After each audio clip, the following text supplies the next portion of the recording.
ফের আরো এক দুর্নীতি মামলায় সিবিআই তদন্ত। পাহাড়ে নিয়োগ দুর্নীতি মামলায় সিবিআই তদন্তের নির্দেশ দিল আদালত। বেনামি চিঠির প্রাথমিক অনুসন্ধানের ভার সিবিআইকে। আমাদের সঙ্গে অনুমাংশু আরো বিস্তারিত জানানোর জন্য আমাদের সঙ্গে আছেন। কি বলা হয়েছে অনুমাংশু, আদালত কি বলেছে?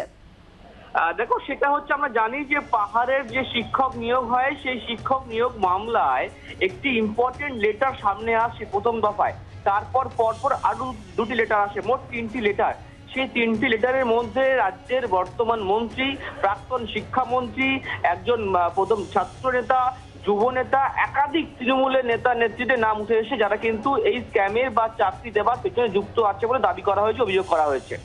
এই ইনভেস্টিগেশন এতদিন সিআইডি করছিল।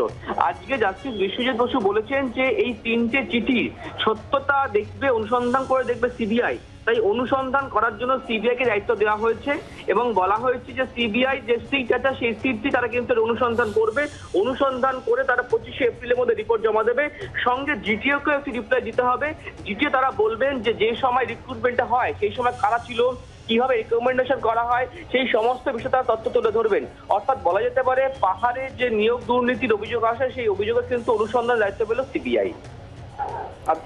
ধন্যবাদ অনুমাংশু, আমাদের প্রতিনিধির সঙ্গে ছিলেন। আরো একবার আপনাদের জানায়, সিবিআই কে অনুসন্ধানের দায়িত্ব দিয়েছে আদালত। সিআরইর কাছে বেনামি চিঠি, সেই চিঠিতেই অভিযোগ আসে আর সেই অভিযোগেরই অনুসন্ধান করতে বলা হয়েছে সিবিআই কে। আদালত পাহাড়ে নিয়োগ দুর্নীতিতে সিবিআই কে এবার অনুসন্ধানের নির্দেশ দিয়েছে।